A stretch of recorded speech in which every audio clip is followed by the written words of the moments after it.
Roll call. Mr. Golis, Here. Mr. Andrus, Here. Mr. Reed, Here. Chairman Rowe. Here. All right, can I get approval of the September 27, 2023 regular meeting minutes? Mr. Chairman, also move. I'll second. Roll call. Mr. Golis, Yes. Mr. Andrus, Yes. Mr. Reed, Yes. Chairman Rowe. Yes. All right, so before we get started, this is a board of 5. Obviously, we have 4 members here present this evening. So once we call up your waiver request, you have the option whether to proceed with 4 members, which you would need 3 out of 4 of us for a yes vote. Otherwise, you can choose to defer till next month when we would hopefully have a board of 5. We are actually down 1 member, so we're waiting on the mayor to appoint a 5th member. So that'll be your decision to make. So when I call your waiver request, make sure you step up to the podium, state your name, make sure you're signed in, address, location, and give us a little bit of information on the variance that you're requesting. And then after that, we'll ask if anybody here speak for or against the matter. We'll have you do the same thing. Make sure you sign the podium there, step up to it, state your name and so forth. So with that, we'll go ahead and get started with first is waiver is W1709-23, waiver of ordinance 269-2001, section 1153.01D relating to area exceptions. The location is 3355 Sunset Drive. The applicant owner is Joseph Shank. Good evening.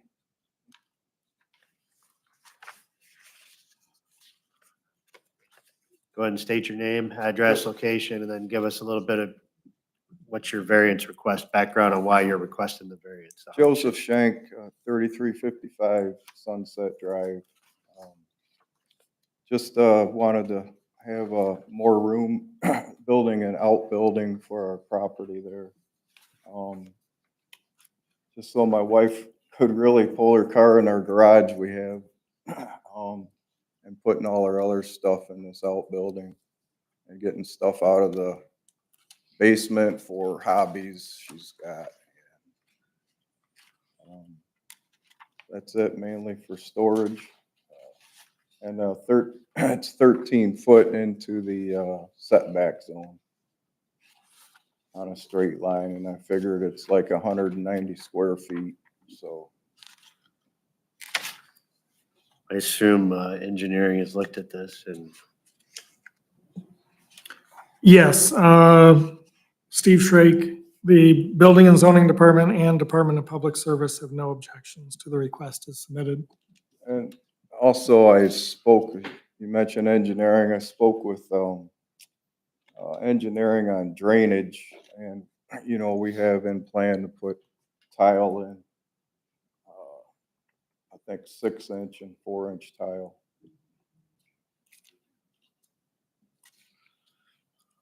All right. Any questions from the board?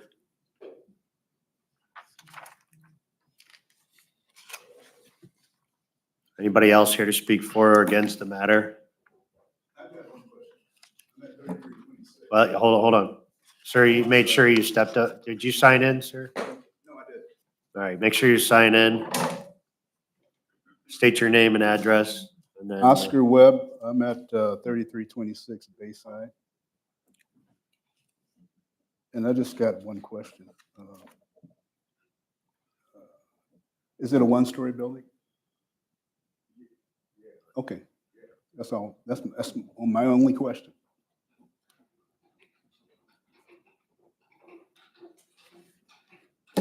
Thank you. No problem. Anybody else here to speak for or against the matter?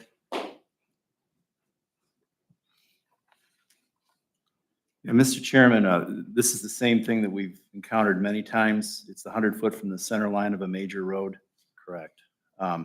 Maybe we should just make a brief statement about the purpose of it, of that setback before we vote on it. So everybody here understands. So the 100-foot setback is basically established by the city to secure the amount of property in case there's any utilities, anything that they need to run in the future. So that's really what the 100-foot setback is for, on major roads. And we deal with this a lot on a lot of streets that maybe have some built-up properties that were established well before maybe even that setback got put in place. So it's an item we deal with quite often. Running up and down that street, there's probably other properties that are within that 100-foot setback, but that's really what the purpose of that 100-foot setback is purely for. If I could, we got a variance, 2 summers ago for the pools on that picture there that, you handed out, but, it kind of lines up with that, just as you can see in that picture. Thank you. All right, if there's nobody else here to speak for or against the matter, I would entertain a motion. Mr. Chairman, I'll make a motion to approve W-1709-23 as presented. I'll second. Roll call. Mr. Andrus, Yes. Mr. Golis, Yes. Mr. Reed, Yes. Chairman Rowe. Yes. All right, you're all set. You can follow back up with building and zoning. Thank you. Next waiver is W-1710-23 waiver of ordinance 069-2020, section 1155.01A relating to accessory building. Location is 402 Bellhaven Drive. The applicant owner is Tricia White.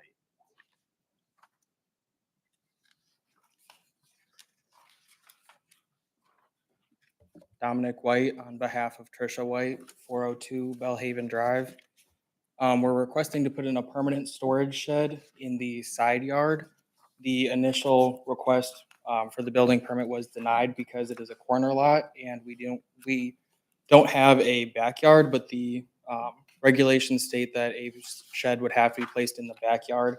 Since it is a double lot on the corner and we don't have what would be considered a backyard, the shed would be proposed to be in the side yard and there would be no obstruction of vision going from Bellhaven onto Star. The shed is 11 foot by 7 foot. And I have diagrams of the proposed location that I can pass to the board. Does that match what was in our packet? Okay. Thank you.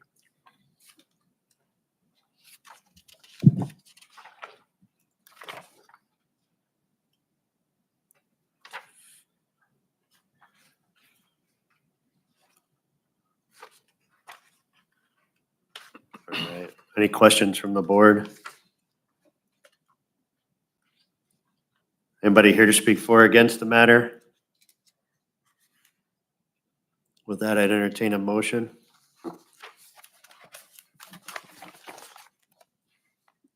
I'll make a motion to accept W-1710-23. I'll second. Roll call. Mr. Reed, Yes. Mr. Golis, Yes. Mr. Andrus, Yes. Chairman Rowe. Yes. All right, you're all set. You can do the same thing, follow up with building and zoning. Thank you.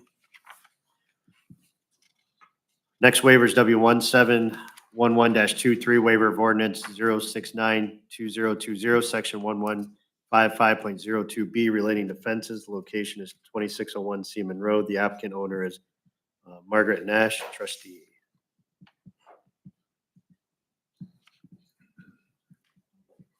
Good evening, gentlemen. Scott Winkowski, 2741 Navarre, my professional address.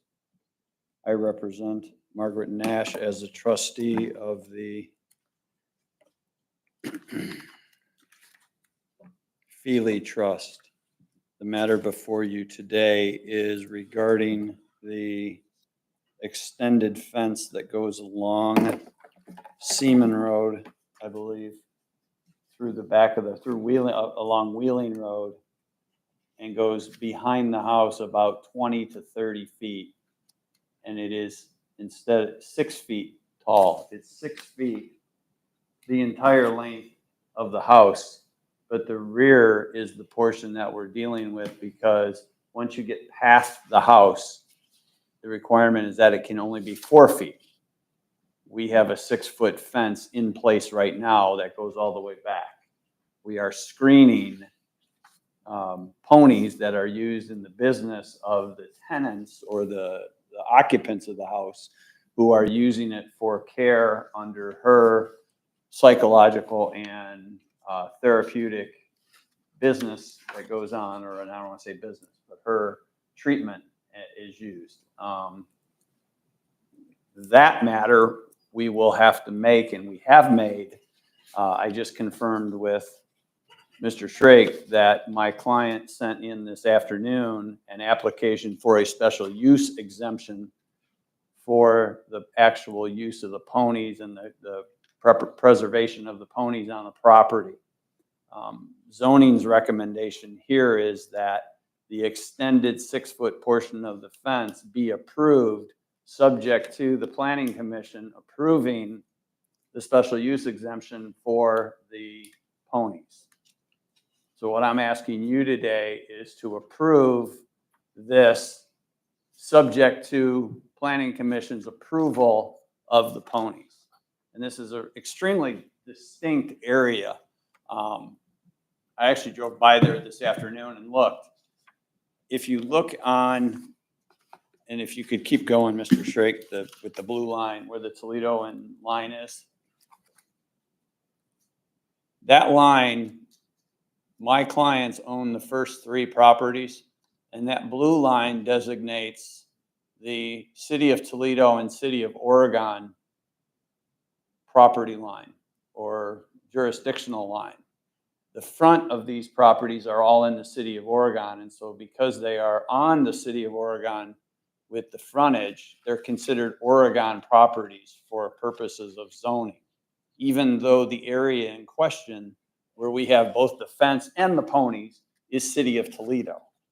So, and that's just a crazy happening on just where the city line happens to branch right through these 4 parcels there. That's more of an explanation as to what is in that area. And as you can see, that's also the area where there's 2 vacant areas, both west of this property, and then down to the south of this is where the wooded area is, where the creek is. So this is a very almost abandoned area from the standpoint of high traffic for use of residential. It's a really odd area for it to be residential. If it were considered agriculture, we wouldn't be in this situation, but because it's still all zone residential, that's why we're here today. So the fence as it stands now, looks like it stops pretty close to the rear of the property. I mean, is that the intent to keep it at that point? The intent is to keep it is just what's there today. So you're not coming any closer to the front of the house? I don't know if there was a complaint or if it was an inspector that happened to see this to what triggered this today. It's been that way for quite some time, is my understanding. Well, it doesn't look like a new fence. No. But- And so something triggered, whether it was a complaint or an inspector saw it, to start this process. And we've complied. Once we were given notice of the violation, we've complied by asking this board for approval to leave the fence the way it is. And then obviously we've also found out that we need to go to Planning Commission to get a special use with regard to the ponies and Actually, miniature horses. they're under 4 feet. Okay.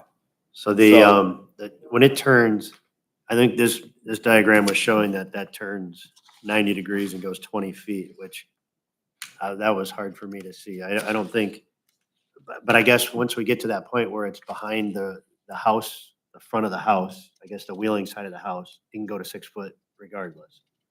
So it's just the point from that few feet, yeah, pretty much wherever we are past that edge of the house line is the 6 foot infraction. That's all we're up against. 40 feet from the house line to the. If you got, yeah, you'll need to step up to the podium if you want to Thank you. speak and state your name. And unless you have any questions, that's all I have. Okay. At this point, our anticipation is just to set this up so that planning commission can rule on the special use, and I'm not exactly sure how they'll rule, though I will roll with an iron fist when I'm there, so. All right, any additional questions from the board? So this one's for Steve. Are we approaching this in the correct chronological order? Coming here first for this versus the special usage and this, or does it not matter either way? It does not matter unless you want to make it conditional on the passage of the plan commission approval, because that is how the applicant had indicated why this fence needs to be at the height that it is for, per the applicant, wrote ponies, but I understand that the people that are here today have corrected that to be miniature horses. But the applicant actually wrote down ponies.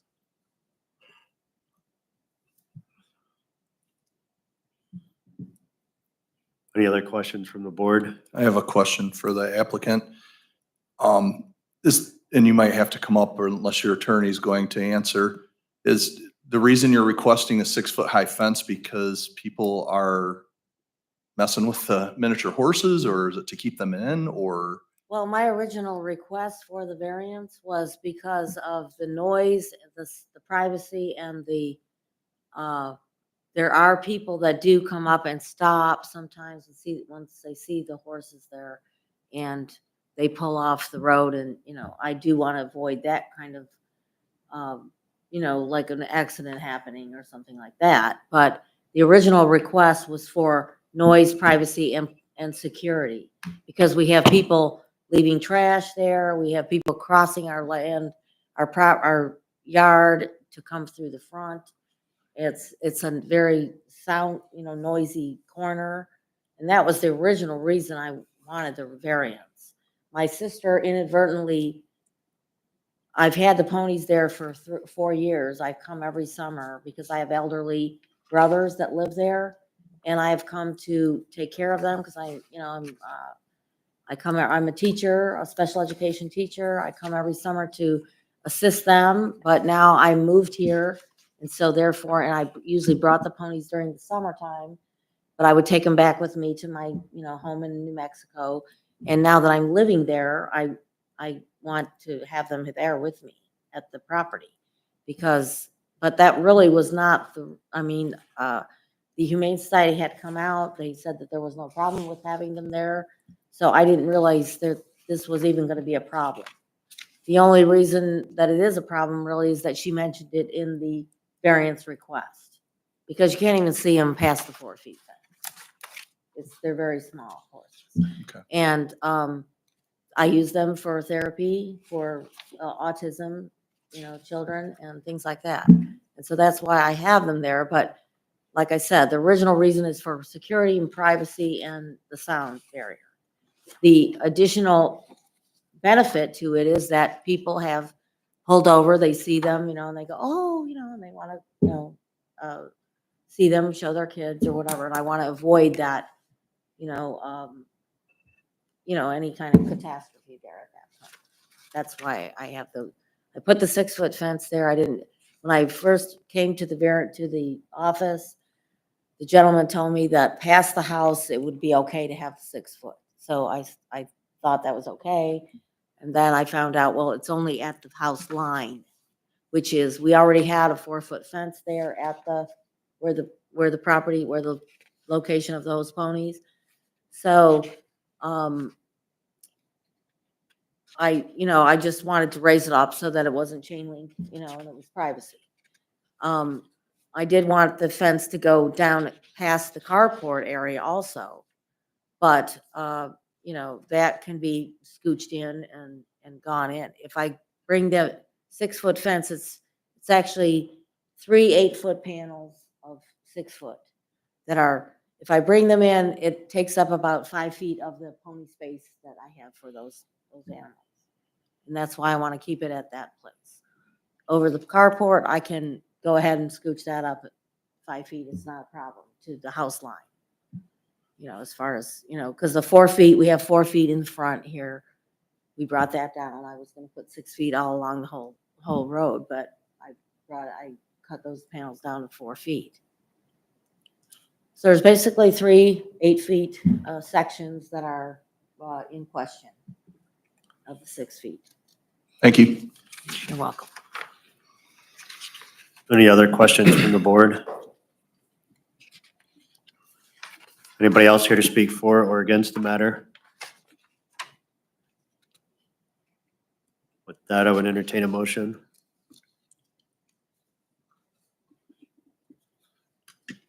Mr. Chairman, I'll make a motion to approve W1711-23 with the condition that the Plan Commission allows the miniature horses or ponies to be on the property. I'll support. Roll call. Mr. Andrus, Yes. Mr. Golis, Yes. Mr. Reed, Yes. Chairman Rowe. Yes. All right, you're all set. No problem. Next waiver is W1712-23, waiver of ordinance 069-2020, section 1155.01A, relating to accessory structures. The location is 512 South Wallendorf Road. The applicant owner is Christine Gladrick. Good evening, Joe. I have, You gotta state your name, your address. all Thank that you. good Stuff. Brian Gladio, 512 South Wallendorf. So that one is a picture of where it's gonna go inside there. And then that drawing is not to scale. However, on there, I added some other measurements. You'll see it looks like it's a 5-foot variance is what we're looking for on the back of the house. And that is, structure is inside the fence there.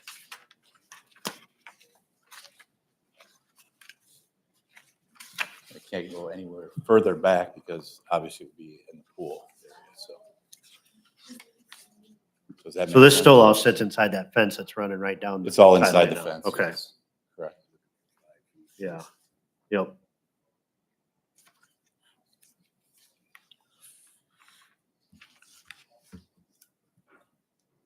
Any questions from the board? I have no questions. Anybody here to speak for or against the matter?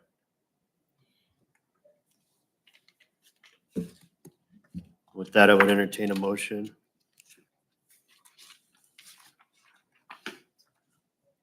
Chairman, I'll make a motion to accept W1712-23.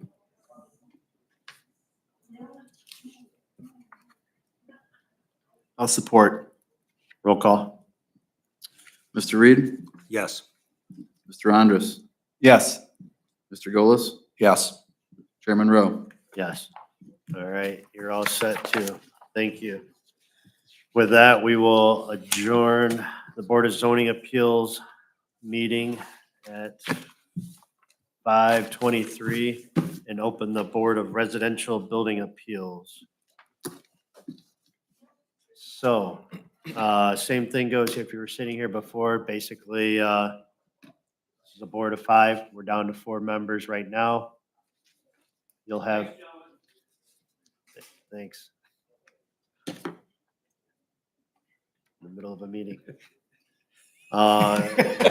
is a board of 5. Typically, we have 4 members here today, so you'll need 3 yes votes for your appeal to be accepted should you decide to proceed tonight. Otherwise, you can postpone until next month, which maybe we'll have 5 by then. Depends if the mayor appoints our 5th member.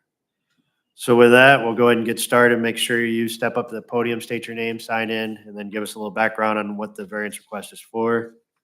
I guess I better call roll call on this meeting as well. So, Mr. Golis, Here.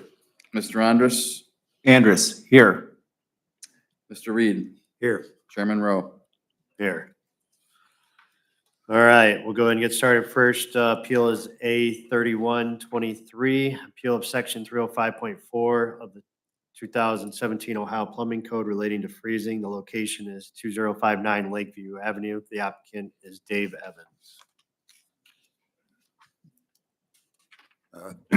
Dave Evans, 2059 Lakeview Avenue, Oregon. Trying to make this as short as possible. You got that picture that you had up there? There you go. I got the drawing of the building if you really want to see this, but to make this kind of short, it's a two-car garage with an upstairs. Upstairs being storage. It's two-car garage, storage up above. But I do have a water service in the building, a bathroom upstairs, and what was in question was the best place to put a washer, if we ever do, is upstairs. What they called me out about was it's on an outside wall. Outside wall being not a 2x4 wall, it's a 2x6 wall. There's no fiberglass insulation in there right now. They have foam behind, from the outside of the wall to the plumbing. So with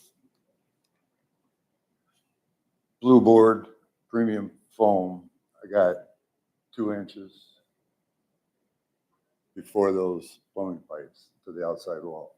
So that's 10R. The wall's only 19R to begin with.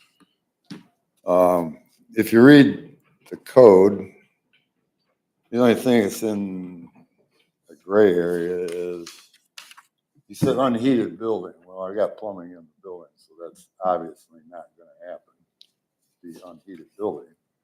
So being behind the washer, that I've always left it open behind there. Being that if you ever wanted to get to the plumbing, you don't have to tear the wall out. So at that point, it is a heated source. There is a source of heat to the plumbing. Being that it's a garage, I've even went to the point of where the water meter is and the service comes in. I have a way to drain the building out completely just by opening valves. That factor is that I've lived in Northwest Ohio all my life. This does have a garage door. If somebody would leave the garage door open and it's 5 degrees out, this is going to be the least of my problems. That's why where the water meter is and that service is, I built a cabinet called a plumbing cabinet, insulated it to the point where it could be heated with a 40-watt light bulb. I guess what's preventing from the double wall like everybody else does? It doesn't look like, if you go back to that last picture, it doesn't look like there's any reason why you can't double stud that area and be done. I guess that's a possibility, but I mean, it was all put in so nice. Just bumping another wall out. I guess I mean, typically we don't have very many residential appeals cases, but I think I can count maybe 3 in all the years I've been on this board. But the cases have been before us before were more of an existing conditions, like I'm tight, I can't fit, or maybe, I got a plumbing fixture that's too tight clearance wise to something, there've been issues where there's just no structurally way for me to move certain things. But on this one, I'm looking at a free flowing wall. I guess I don't see the hardship of why you can't just double stud it and be done. well, drilling a bunch more holes in the wall, replumbing the whole thing, which is meticulously put in. Yes, you could, but I guess, like I said, it is a 2x6 wall. It's not a 2x4 wall. Inspector did say something about, well, you wouldn't have your R19 behind that, but every electrical plug, every stud doesn't even have R19.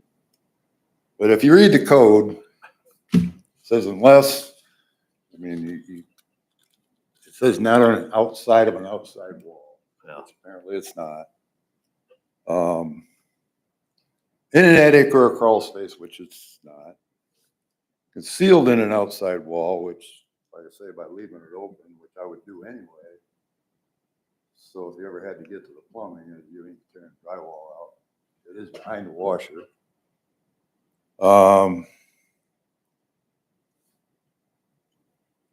Pretty much the rest of it's 6 inches below frost grade and all that, doesn't even pertain to it. But what they're saying that I don't have heat to it, and I can't believe that if it's open and the building's heated, it does have heat. Like I say, it's hard to see it. This is like the upstairs. The downstairs, like I said, there's 2 garage doors. Like I say, that would be the least of my worries. If somebody left the garage door open in the middle of the winter, that's gonna be the last thing to freeze. I got pipes going right through the ceiling. It's exposed just like that. I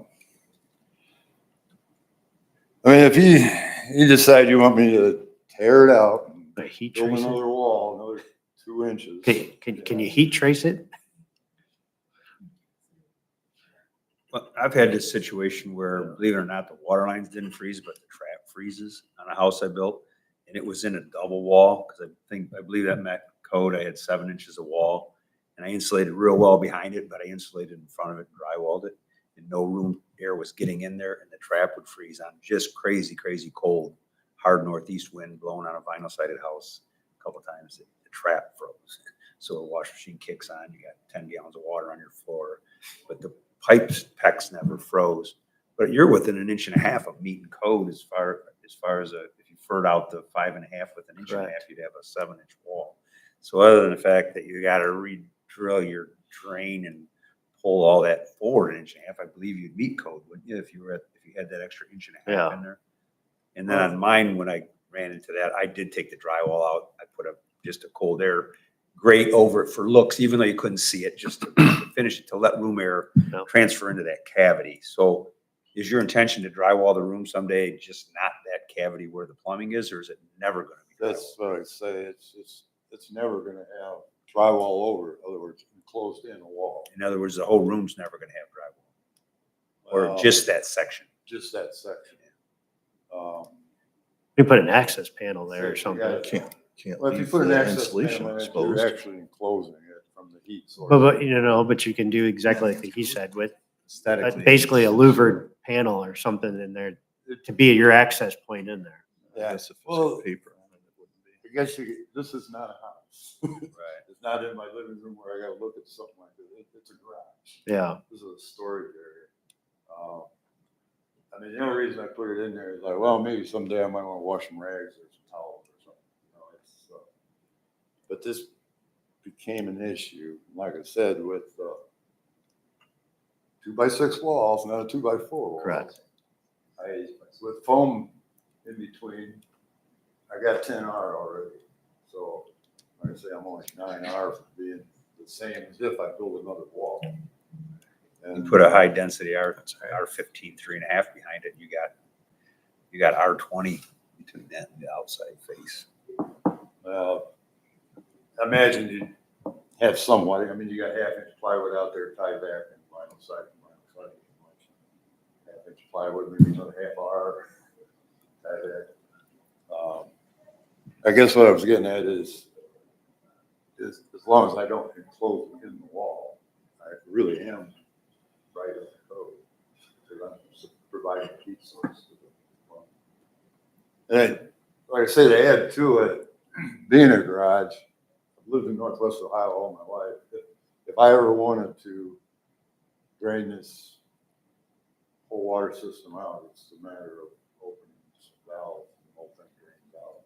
So if you were to put a louver in front of this, If you ever enclosed it, and if you did. well, all right. So let's say he drywalls the whole thing, he puts a louver in front of it, and that's, I mean, you're right. It's not really encapsulated at that point. I mean, is he still technically? I think he's okay with the code, right? What about the As thermal? as long as,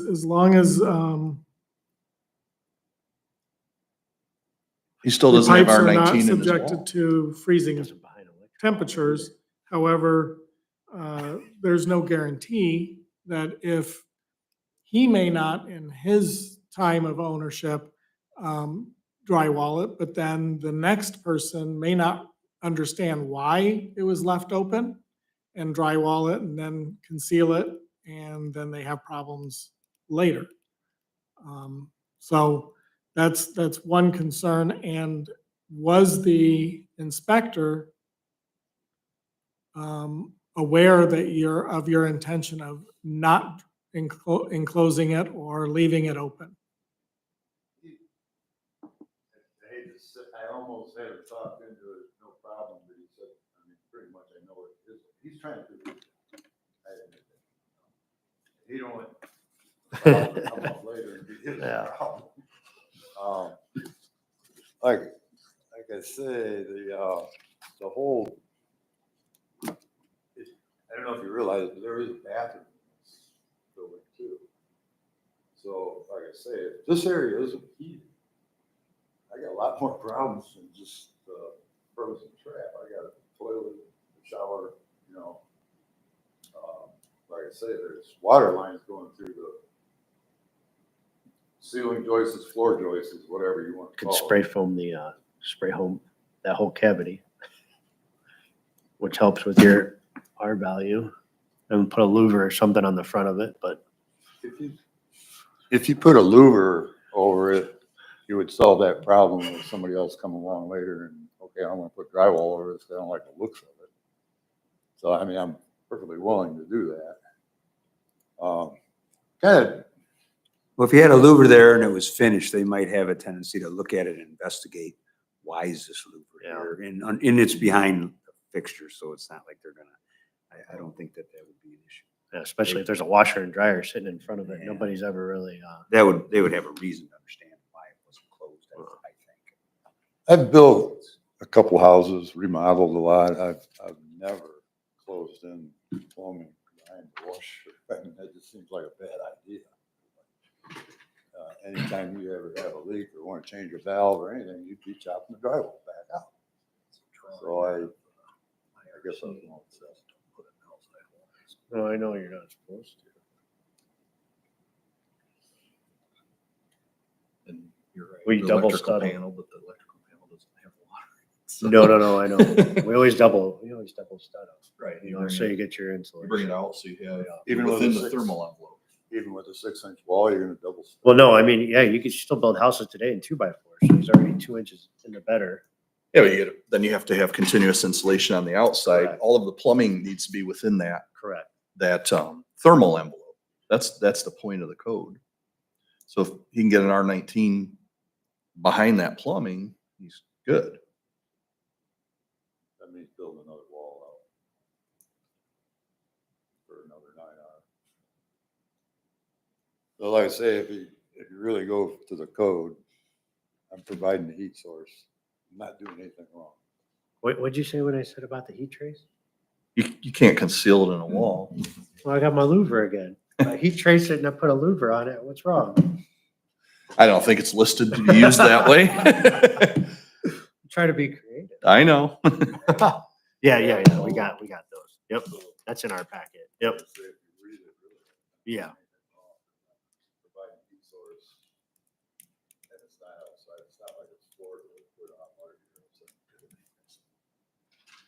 I don't know. I'm trying to find a meeting in the middle, but it's not. I'm not winning. Well, I think because the first thing you said, I know. there's no hardship, No, there isn't. I mean, you could double stud it and be done, and we're not here. So right? And it's really not double studded, it's 1.5 inches. no, yeah, Yeah. you could just fur it out. and be Right. done. Which you could do it only in a half wall situation, Correct. just enough to where you don't even notice, just in that area, you know what I'm saying? In other words, the top of I've done the, that to the too. tub box, 1.5 inch furring, and pull the box forward 1.5 inches, then you're meeting code because you have a 7-inch wall Correct. instead of a 5.5. You just have to round out your drop hole enough to slide that plumbing forward. Yeah, you probably got a hole.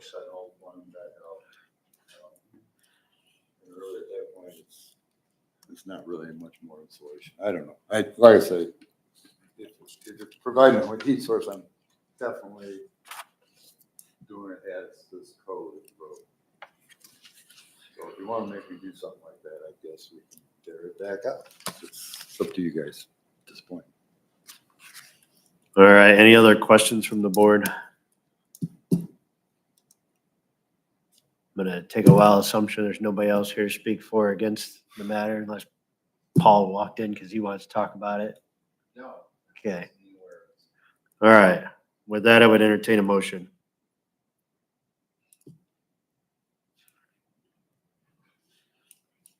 The motion is to allow it as drawn.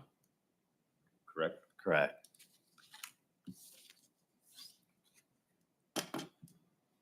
I'll make a motion to accept A 31-23.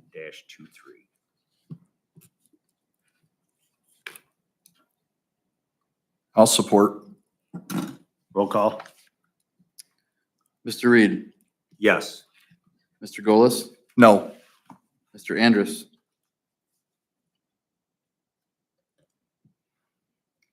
Yes. Chairman Rowe. No. All right. I will let you follow back up with building and zoning. And with that, we will adjourn the meeting at 5:41 PM. Thank you. So apparently what I just got out of this is that you said, I gotta build a wall. I would just bump it out that inch and a half and be done.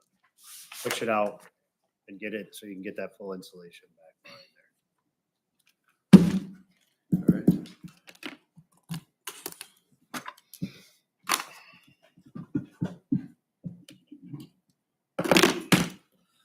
I think a lot of people don't realize, like you said, the next owner.